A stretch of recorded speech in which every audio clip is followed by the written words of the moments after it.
राज्यात आज तागायत 54 लाख कुणबी नोंदी सापडल्या असून या सर्वांना प्रमाणपत्र देण्याचे आदेश महसूल विभागाच्या मुख्य सचिवांनी काढले आहेत। मनोज जरांगे पाटील यांच्या मुंबई आंदोलनाच्या पार्श्वभूमीवर राज्य सरकारची धावाधाव पाहायला मिळत आहे। तर आतापर्यंत शिंदे समितीला राज्यात 54 लाख नोंदी सापडल्या असून जेवढ्या नोंदी सापडल्या त्यांना तात्काळ प्रमाणपत्र देण्याचे आदेश महसूल विभागाचे मुख्य सचिवांकडून देण्यात आले आहेत।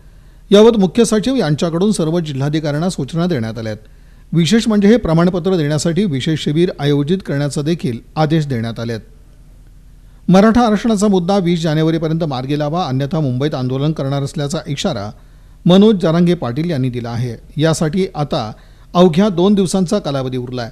त्यामुळे मुंबई आंदोलनाच्या पार्श्वभूमीवर राज्य सरकारची धावाधाव सुरू झाली आहे। अशात आता राज्यात सापडलेल्या 54 लाख कुणबी नोंदींचे प्रमाणपत्र तात्काळ वाटप करण्याच्या सूचना राज्यातील सर्व जिल्हाधिकाऱ्यांना देण्यात आल्या आहेत। मुख्य सचिव यांच्याकडून या सूचना देण्यात आल्या आहेत। त्यामुळे सरकार आता ॲक्शन मोडमध्ये असल्याचं पाहायला मिळतं।